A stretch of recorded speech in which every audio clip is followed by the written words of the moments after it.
गायत्री मंत्र। ओम भूर्भुवः स्वाहा तत्सवितुर्वरेण्यं भर्गो देवस्य धीमहि धियो यो नः प्रचोदयात्।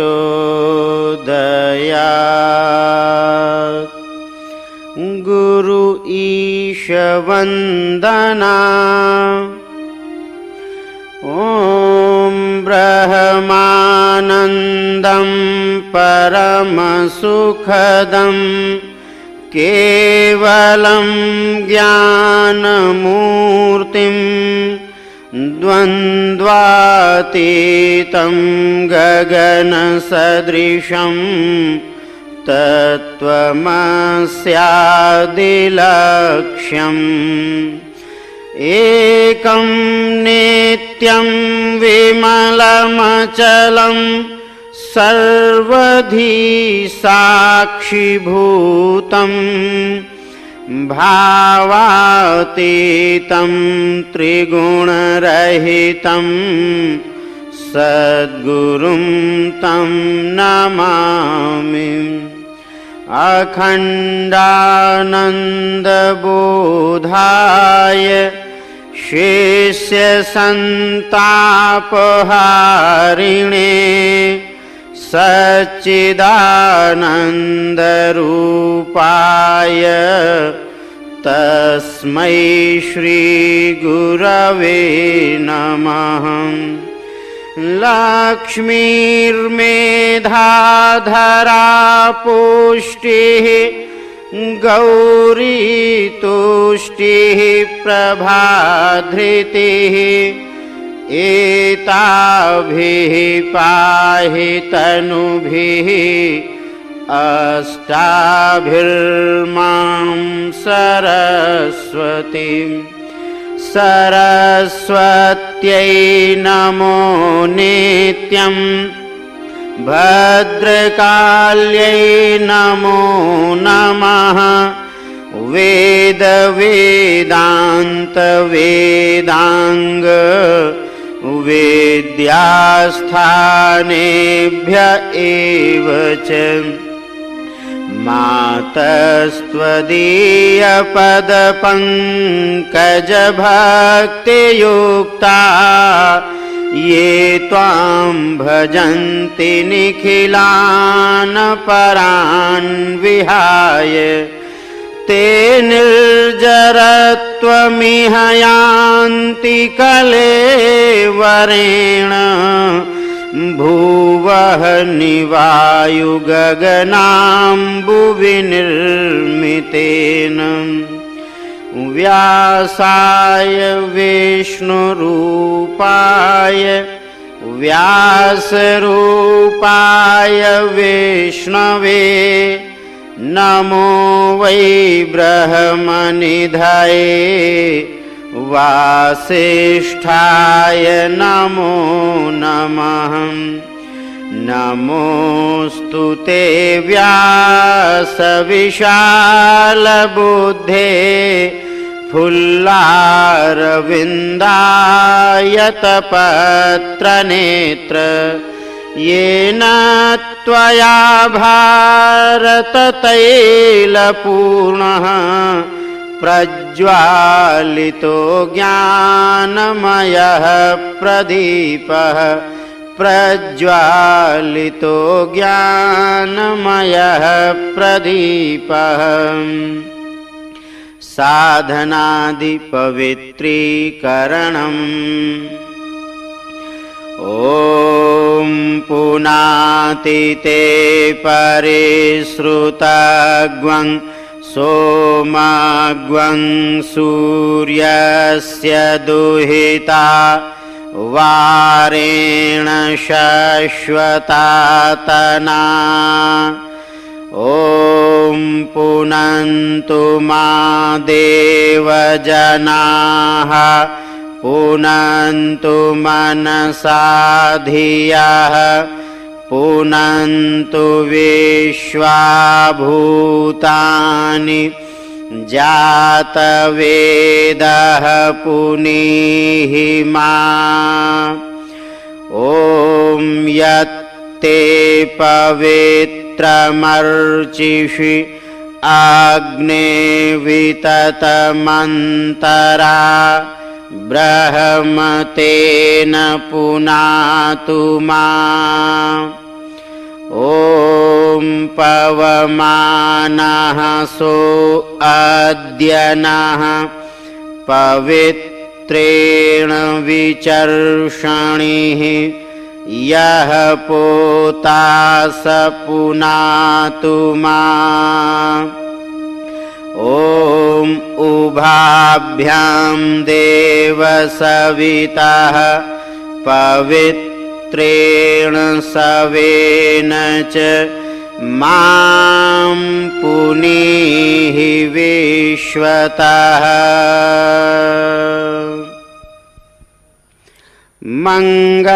मङ्गलाचरणम्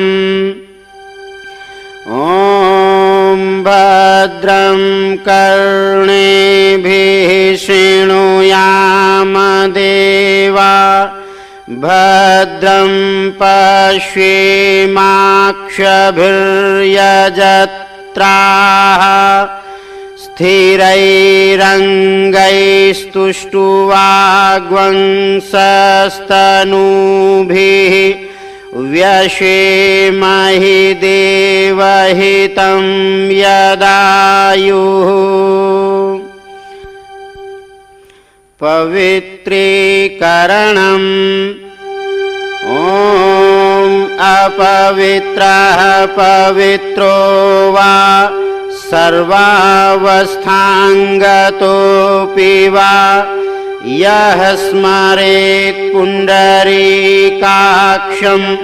स बाह्याभ्यन्तरः शुचिः ॐ पुनातु पुण्डरीकाक्षः पुनातु पुण्डरीकाक्षः पुनातु आचमनम् ॐ अमृतोपस्तरणमसि स्वाहा ॐ अमृतापिधानमसि स्वाहा ॐ सत्यं यशः श्रीर्मयि श्रीः श्रयतां स्वाहा शिखावन्दनम् ॐ चिद्रूपिणि महामाये दिव्यतेजः समन्विते तिष्ठ देवि शिखामध्ये तेजो वृद्धिं कुरुष्व मे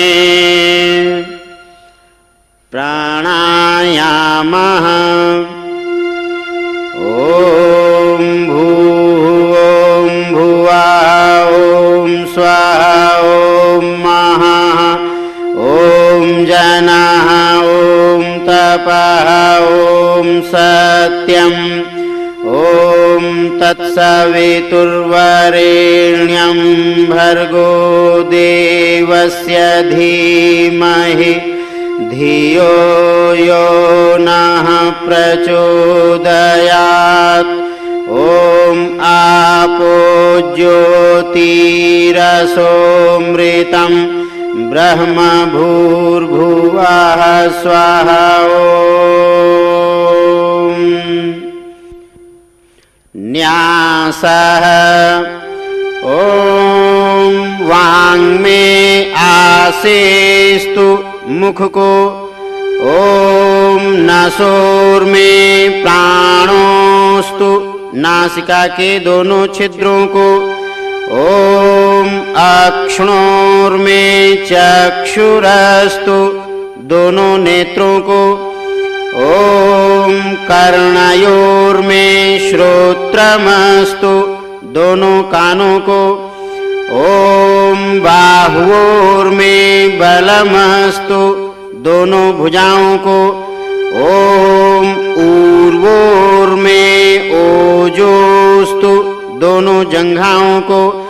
ओम अरिष्टानि मेंगानि तनुस्तन्वा में सहसन्तु समस्त शरीर पर पृथ्वी पूजनम्। ओम पृथ्वी त्वया धृता लोका देवी त्वं विष्णुना धृता त्वं च धारय मां देवी पवित्रं कुरु चासनम्। संकल्पः ओम विष्णुर्विष्णुर्विष्णुः श्रीमद्भगवतो महापुरुषस्य विष्णोराज्ञया प्रवर्तमानस्य अद्य श्री ब्रह्मणो द्वितीये परार्धे श्री श्वेतवाराहकल्पे वैवस्वत मन्वन्तरे भूर्लोके जम्बूद्वीपे भारतवर्षे भरतखण्डे आर्यावर्तैक देशान्तर्गते अमुक क्षेत्रे मासानां मासोत्तमे मासे अमुक मासे अमुक पक्षे अमुक तिथौ अमुक वासरे अमुक गोत्रोत्पन्नः अमुक नामाहं सत्प्रवृत्ति संवर्धनाय दुष्प्रवृत्ति उन्मूलनाय लोक कल्याणाय आत्म कल्याणाय वातावरण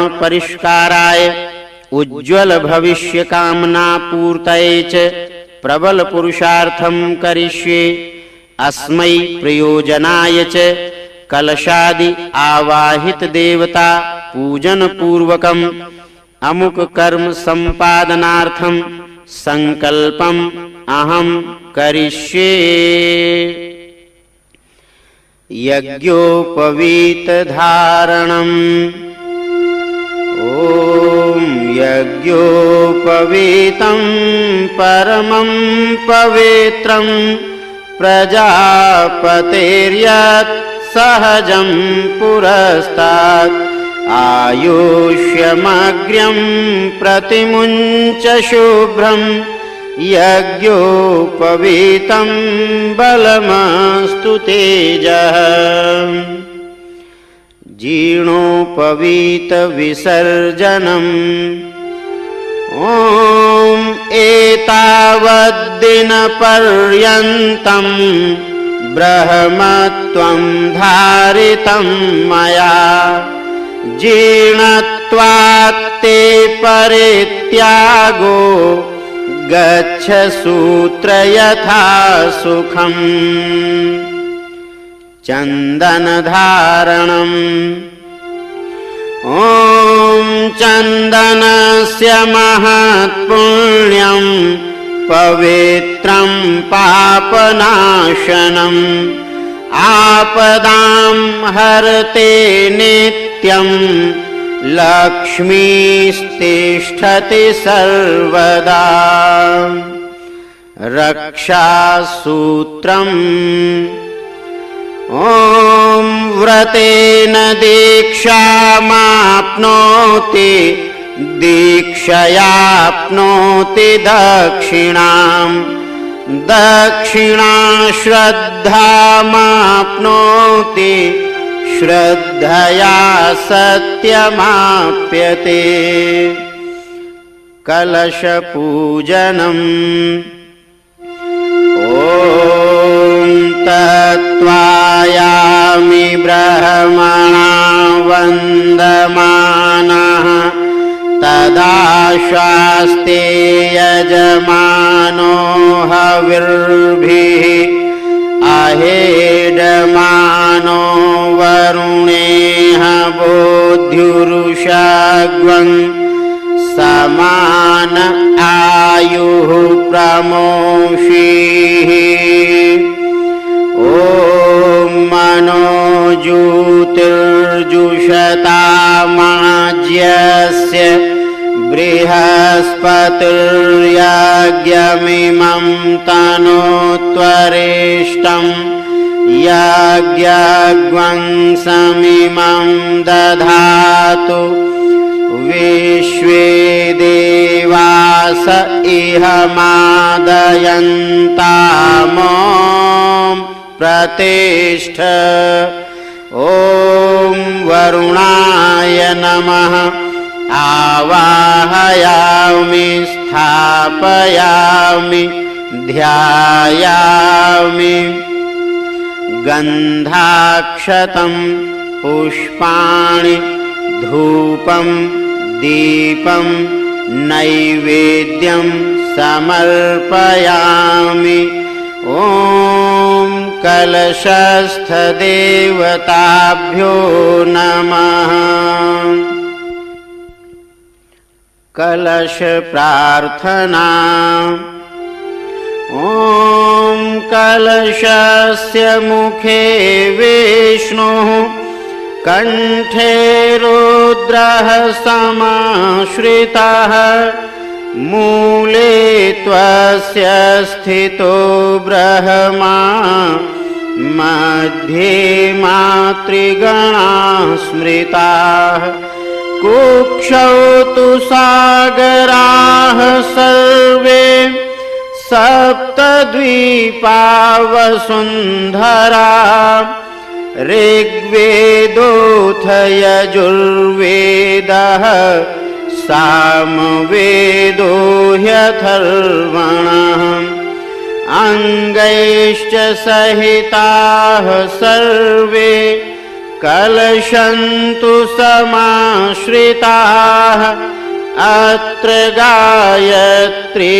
सावित्री शान्तिपुष्टिकरी सदा त्वयि तिष्ठन्ति भूतानि त्वयि प्राणाः प्रतिष्ठिताः शिवः स्वयं त्वमेवासि विष्णुस्त्वं च प्रजापतिः आदित्या वसवो रुद्रा विश्वे देवाः सपैत्रिकाः त्वयि तिष्ठन्ति सर्वेऽपि यतः कामफलप्रदाः त्वत्प्रसादादिमं यज्ञं कर्तुमीहे जलोद्भव सान्निध्यं कुरु मे देव प्रसन्नो भव सर्वदा प्रसन्नो भव सर्वदा। दीपपूजनम्। ॐ अग्निर्ज्योतिर्ज्योतिराग्निः स्वाहा सूर्यो ज्योतिर्ज्योतिः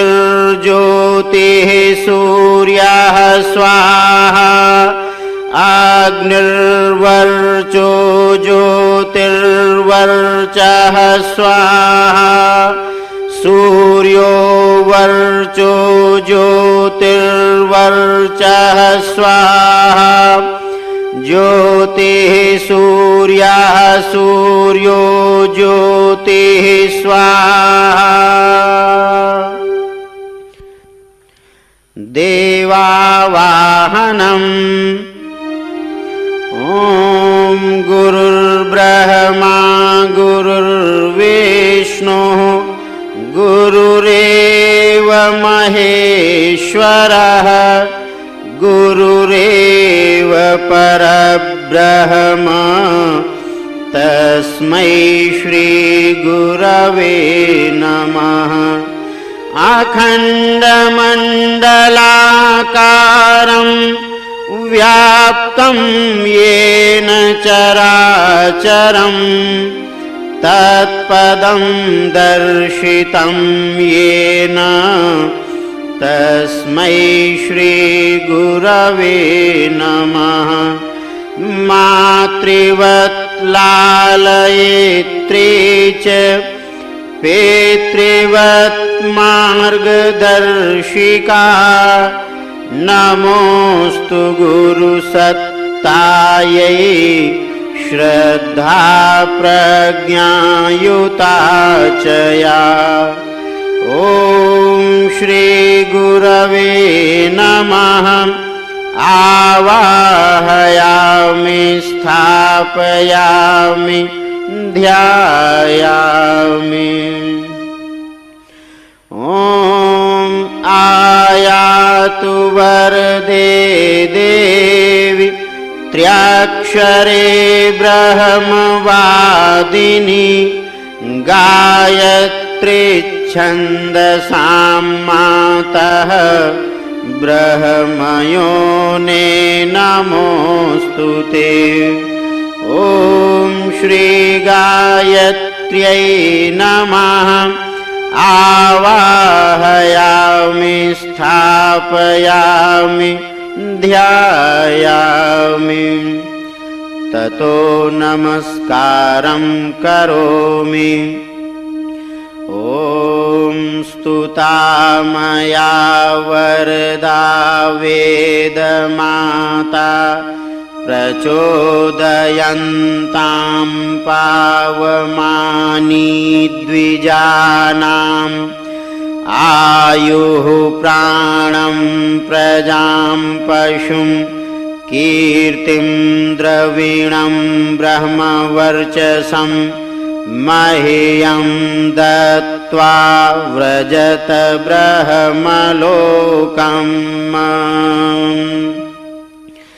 अभीप्सितार्थसिद्ध्यर्थं पूजितो यः सुरासुरैः सर्वविघ्नहरस्तस्मै गणाधिपतये नमः। सर्वमङ्गलमाङ्गल्ये शिवे सर्वार्थसाधिके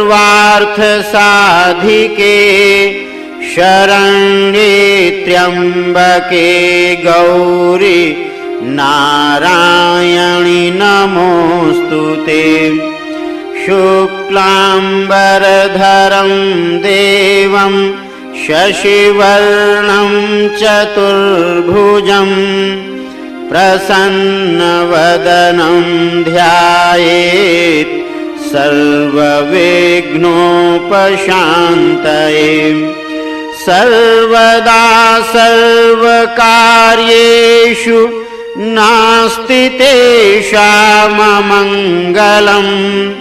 येषां हृदि स्थो भगवान् मङ्गलाय तनो हरिः।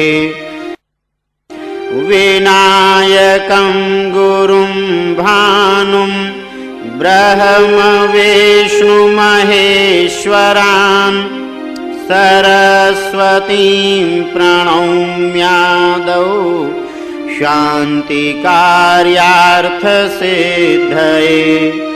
मङ्गलं भगवान् विष्णुः मङ्गलं गरुडध्वजः मङ्गलं पुण्डरीकाक्षो मङ्गलाय तनो हरिः।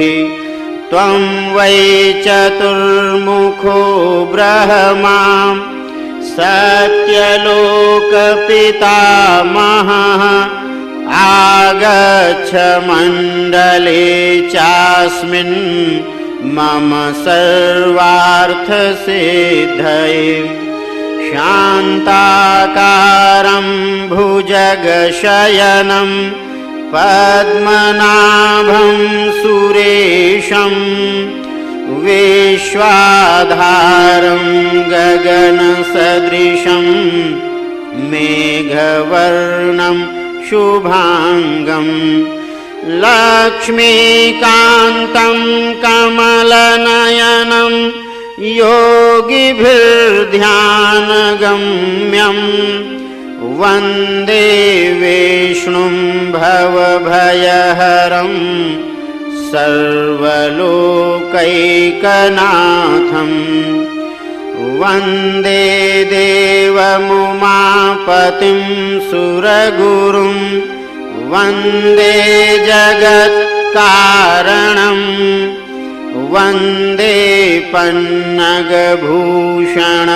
मृगधरं वन्दे पशूनां पतिं वन्दे सूर्यशशाङ्कवहनिनयनं वन्दे मुकुन्दप्रियं वन्दे भक्तजनाश्रयं च वरदं वन्दे शिवं शङ्करम् ॐ त्र्यम्बकं यजामहे सुगन्धिं पुष्टिवर्धनम् उर्वारुकमिव बन्धनान् मृत्योर्मुक्षीयमामृतात् दुर्गे स्मृता हरसि भीतिमशेषजन्तोः स्वस्थैः स्मृता मतिमतीव शुभां ददासि दारिद्र्यदुःखभयहारिणि का त्वदन्या सर्वोपकारकरणाय सदार्द्रचित्ता शुक्लां ब्रह्मविचारसारपरमाम् आद्यां जगद्व्यापिनीं वीणापुस्तकधारिणीमभयदां जाड्यान्धकारापहाम् हस्ते स्फाटिकमालिकां विदधतीं पद्मासने संस्थितां वन्दे तां परमेश्वरीं भगवतीं बुद्धिप्रदां शारदाम् आर्द्रां यः करिणीं यष्टिं सुवर्णां हेममालिनीं सूर्यां हिरण्मयीं लक्ष्मीं जातवेदो आवह कालिकां तु कलातीतां कल्याणहृदयां शिवां कल्याणजननीं नित्यं कल्याणीं पूजयाम्यहम्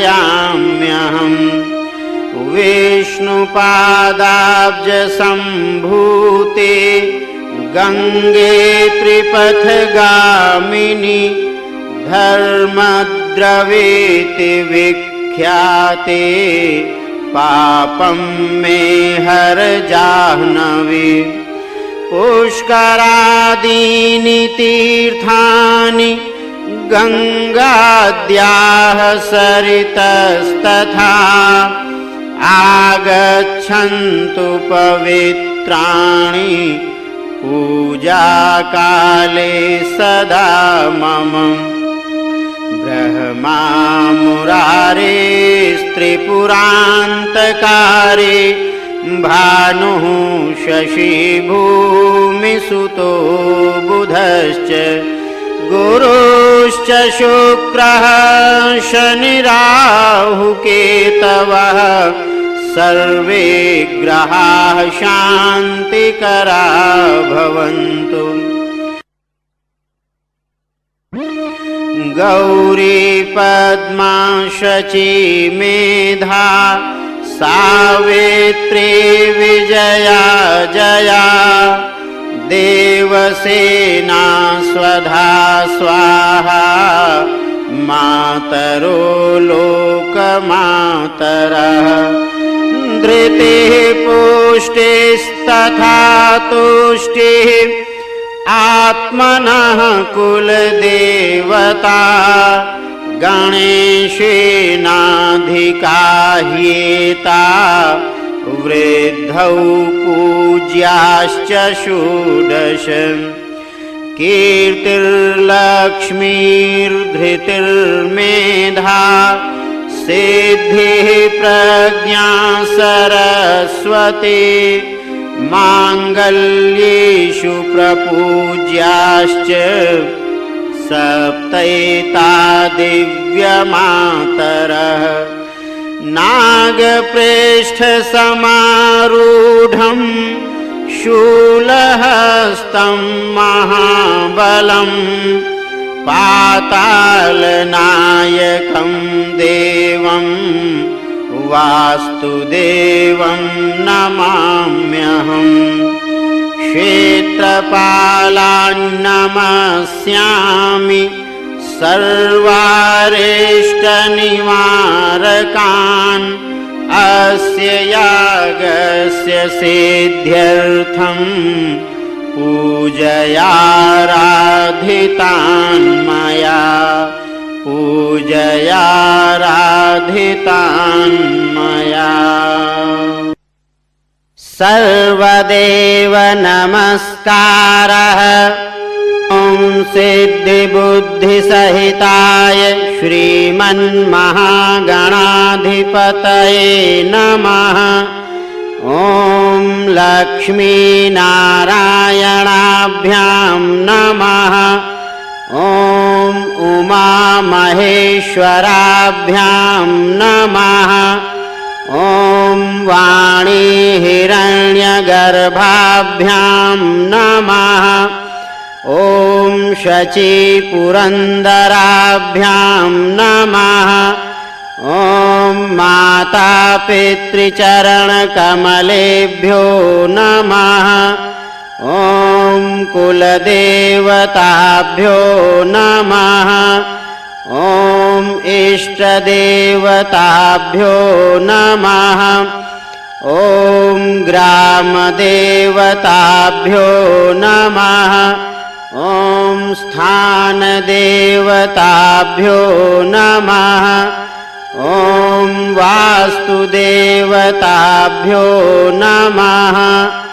ॐ सर्वेभ्यो देवेभ्यो नमः।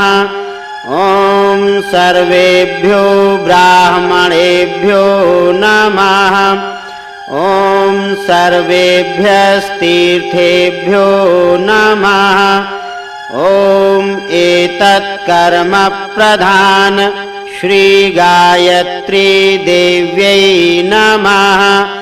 ॐ पुण्यं पुण्याहं दीर्घमायुरस्तु।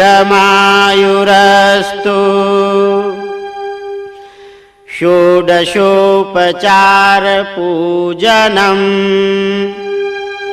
ॐ सर्वेभ्यो देवेभ्यो नमः।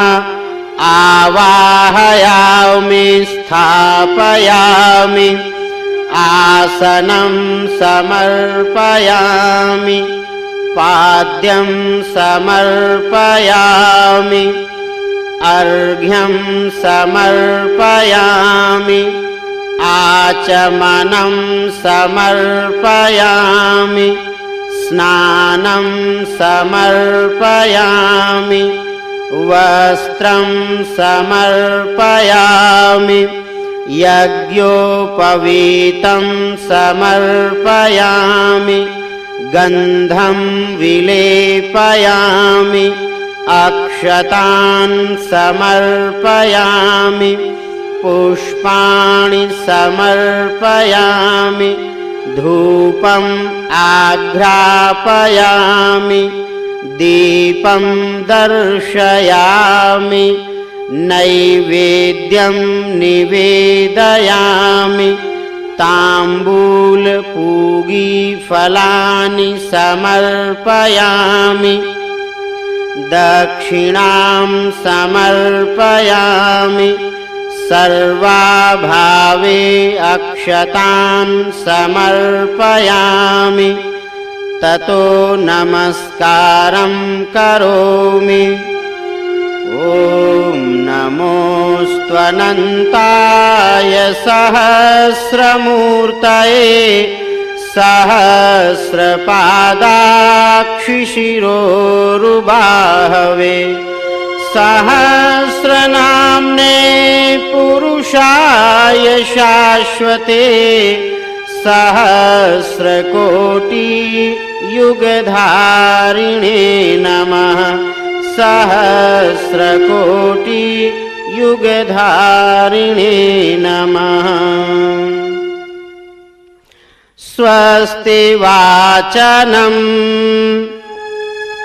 ॐ गणानां त्वा गणपतिग्वं हवामहे प्रियाणां त्वा प्रियपतिग्वं हवामहे निधीनां त्वा निधिपतिग्वं हवामहे वसो मम आहमजानि गर्भधमात्वमजासि गर्भधम्। ॐ स्वस्ति न इन्द्रो वृद्धश्रवाः स्वस्ति नः पूषा विश्ववेदाः स्वस्ति नस्तारक्षो अरिष्टनेमिः स्वस्ति नो बृहस्पतिर्दधातु। ॐ पयः पृथिव्यां पय ओषधीषु पयो दिव्यन्तरिक्षे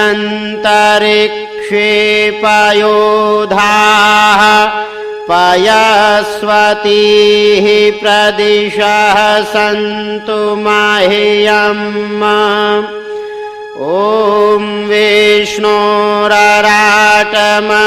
विष्णोः स्नाप्त्रेस्थो विष्णोः स्यूरसि विष्णोर्ध्रुवो असि वैष्णवमसि विष्णवे त्वा।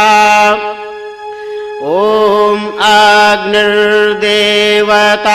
वातो देवता सूर्यो देवता चन्द्रमा देवता वसवो देवता रुद्रा देवता आदित्या देवता मरुतो देवता विश्वे देवा देवता बृहस्पतिर्देवतेन्द्रो देवता वरुणो देवता। ॐ द्यौः शान्तिरन्तरिक्षगं शान्तिः पृथिवी शान्तिरापः शान्तिरोषधयः शान्तिः वनस्पतयः शान्तिर्विश्वे देवाः शान्तिर्ब्रह्म शान्तिः सर्वगं शान्तिः शान्तिरेव शान्तिः सामा शान्तिरेधि। ॐ विश्वानि देव सवितर्दुरितानि परासुव यद्भद्रं तन्न आसुव। ॐ शान्तिः शान्तिः शान्तिः सर्वारिष्ट सुशान्तिर्भवतु।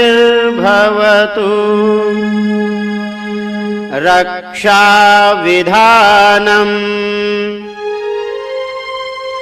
ॐ पूर्वे रक्षतु वाराहः आग्नेय्यां गरुडध्वजः दक्षिणे पद्मनाभस्तु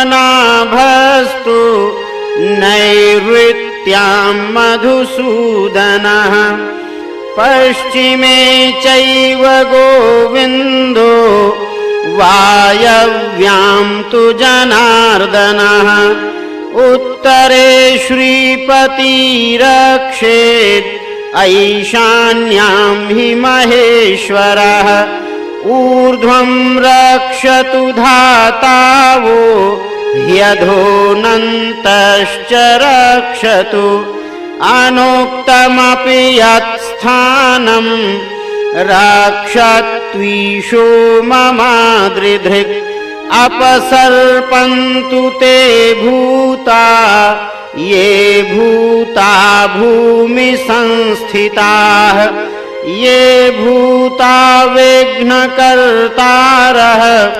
ते गच्छन्तु शिवाज्ञया अपक्रामन्तु भूतानि पिशाचाः सर्वतो दिशम् सर्वेषामविरोधेन यज्ञकर्म समारभे यज्ञकर्म समारभे अग्निस्थापनम्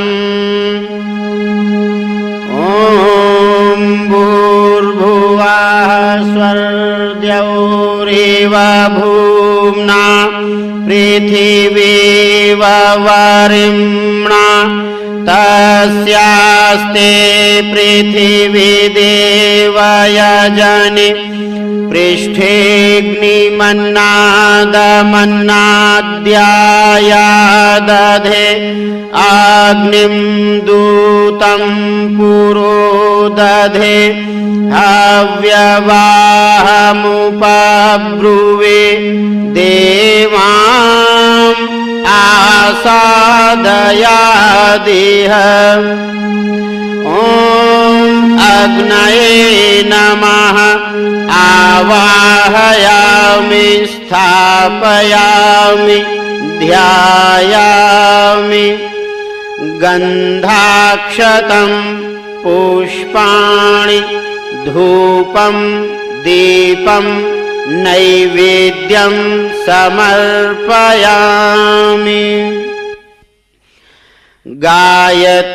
गायत्रीस्तवनम् यन्मण्डलं दीप्तिकरं विशालं रत्नप्रभं तीव्रमनादिरूपं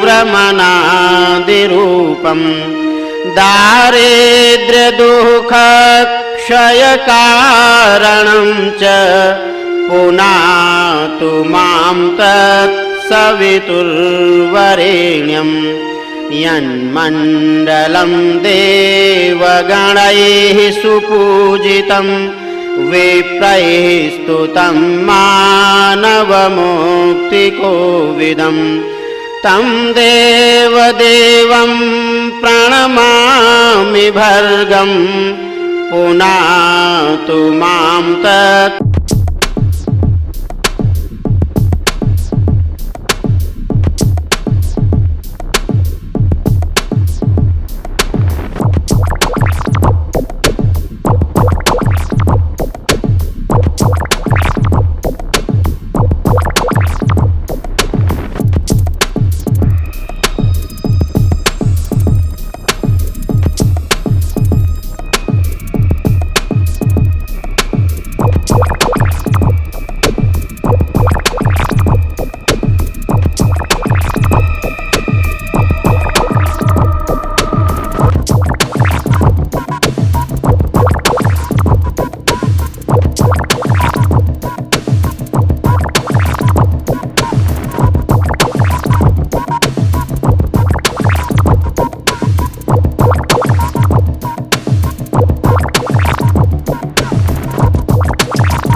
सुसंप्रगीतं प्रकाशितं येन च भूर्भुवः स्वः पुनातु मां तत्सवितुर्वरेण्यं यन्मण्डलं वेदविदो वदन्ति गायन्ति यच्चारणसिद्धसङ्घाः यद्योगिनो योगजुषां च संघाः पुनातु मां तत्सवितुर्वरेण्यं यन्मण्डलं सर्वजनेषु पूजितं ज्योतिश्च कुर्यादिह मर्त्यलोके यत्कालकालादिमनादिरूपं पुनातु मां तत्सवितुर्वरेण्यं यन्मण्डलं विष्णुचतुर्मुखास्यं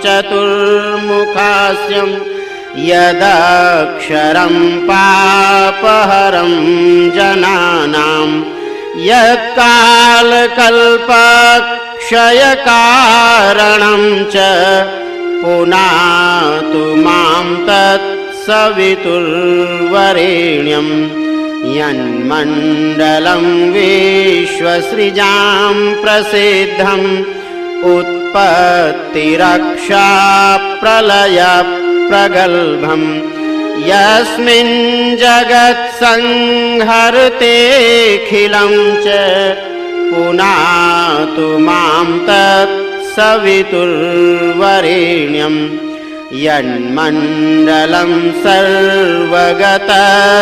विष्णोः आत्मा परं धाम विशुद्धतत्त्वम् सूक्ष्मान्तरैर्योगपथानुगम्यं पुनातु मां तत्सवितुर्वरेण्यं यन्मण्डलं ब्रह्मविदो वदन्ति गायन्ति यच्चारणसिद्धसङ्घाः यन्मण्डलं वेदविदः स्मरन्ति पुनातु मां तत्सवितुर्वरेण्यं यन्मण्डलं वेदविदोपगीतं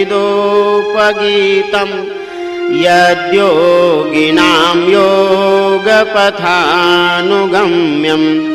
तत्सर्ववेदं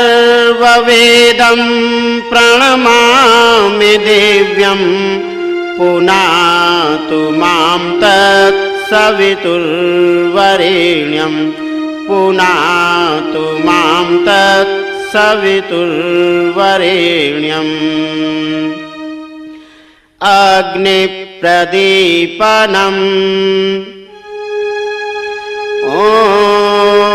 उद्बुद्ध्य स्वाग्ने प्रतिजाग्निः त्वमेष्टापूर्ते सग्वं सृजेथामयं च अस्मिन् सधस्थे अध्युत्तरस्मिन् विश्वे देवा यजमानश्च सीदत समिधाधानम् ॐ अयन्त इद्म आत्मा जातवेदस्तेनेध्यस्व वर्धस्व चेद्धवर्धय चास्मान् प्रजया पशुभिर्ब्रह्मवर्चसेन अन्नाद्येन समेधया स्वाहा इदम् अग्नये जातवेदसे इदं न मम ॐ समिधाग्निं दुवस्यत घृतैर्बोधयतातिथिम् आस्मिन् हव्याजुहोतना स्वाहा इदम् अग्नये इदं न मम ॐ सुसमिद्धाय शोचिषे घृतं तीव्रं जुहोतन आग्नाये जातवेदसे स्वाहा इदम् अग्नये जातवेदसे इदं न मम ॐ इदं त्वा समेद्भिरङ्गिरो घृतेन वर्धयामसि बृहच्छोचाय वेष्ठ्या स्वाहा इदं अग्नये अंगिरसे इदं न मम जलप्रसेचनम्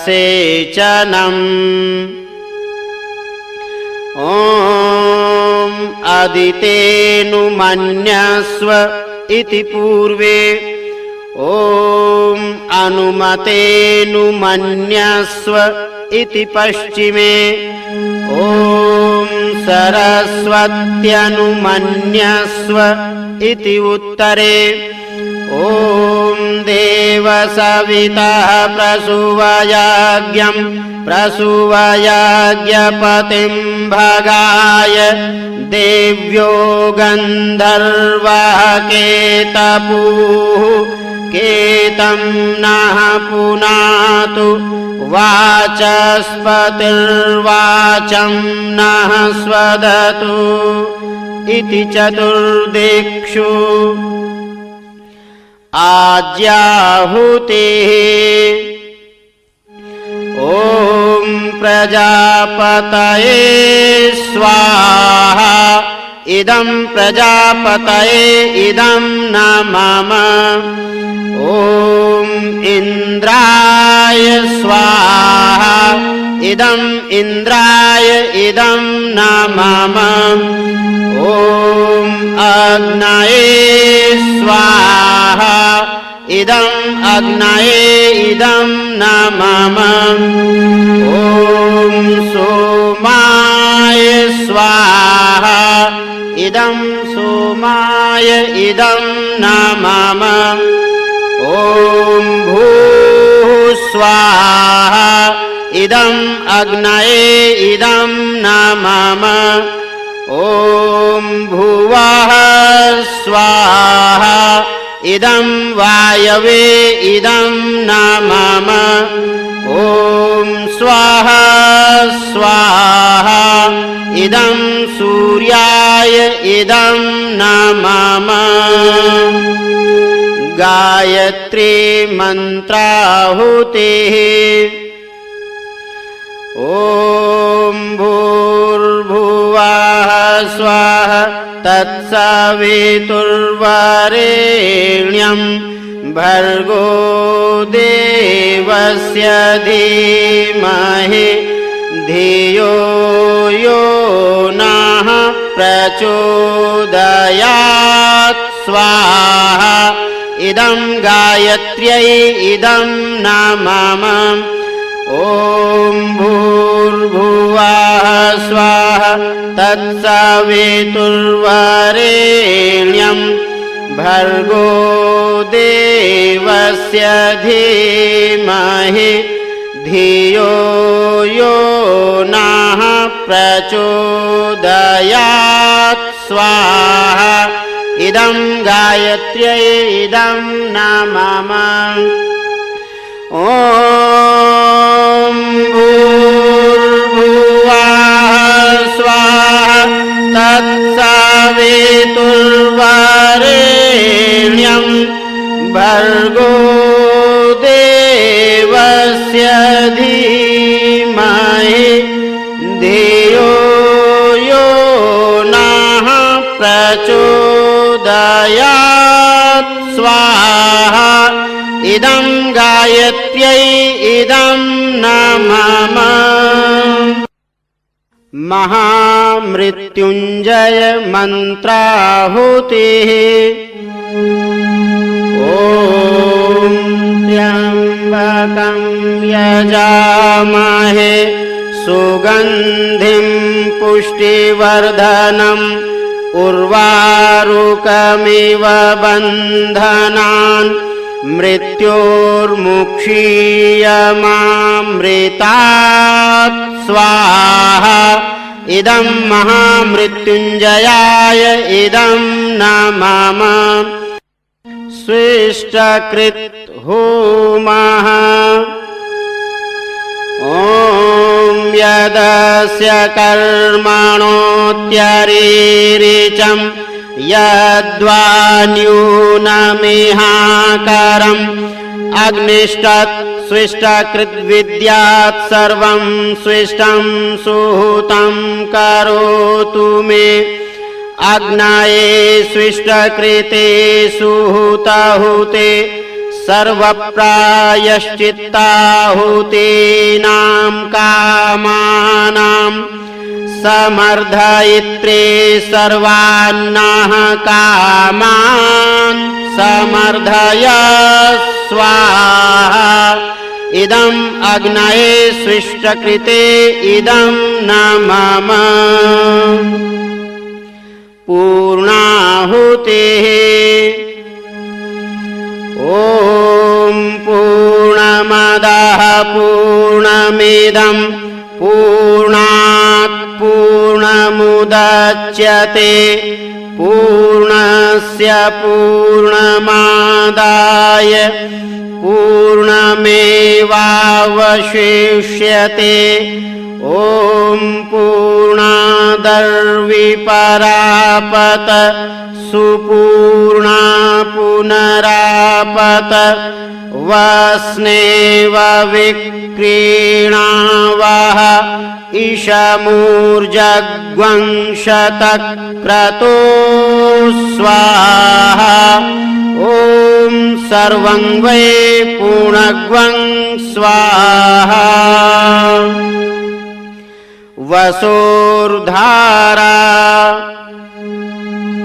ॐ वसोः पवित्रमसि शतधारम् वसोः पवित्रमसि सहस्रधारम् देवस्त्वा सविता पुनातु वसोः पवित्रेण शतधारेण सुप्वा कामधोक्षः स्वाहा नीराजनम् आरते ॐ यं ब्रह्मवेदान्तविदो वदन्ते परं प्रधानं पुरुषं तथान्ये विश्वोद्गतेः कारणमीश्वरं वा तस्मै नमो विघ्नविनाशनाय ॐ यं ब्रह्मा वरुणेन्द्ररुद्रमरुतः स्तुन्वन्ति दिव्यैस्तवैः वेदैः साङ्गपदक्रमोपनिषदैः गायन्ति यं सामगाः ध्यानावस्थिततद्गतेन मनसा पश्यन्ति यं योगिनो यस्यान्तं न विदुः सुरासुरगणाः देवाय तस्मै नमः देवाय तस्मै नमः घृतावघ्राणम् ॐ तनोपा आग्नेसि तन्वं मे पाहि ॐ आयुर्दा आग्नेसि आयुर्मे देहि ॐ वर्चोदा आग्नेसि वर्चो मे देहि ॐ आग्नेयन्मे तन्वा ऊनं तन्म आपृण ॐ मेधां मे देवः सविता आदधातु ॐ मेधां मे देवी सरस्वती आदधातु ॐ मेधां मे अश्विनौ देवावाधत्तां पुष्करस्रजौ भस्मधारणम्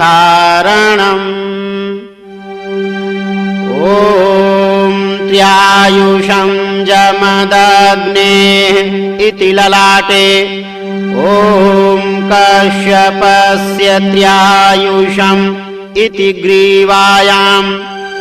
ॐ यद्देवेषु त्र्यायुषम् इति दक्षिणबाहुमूले।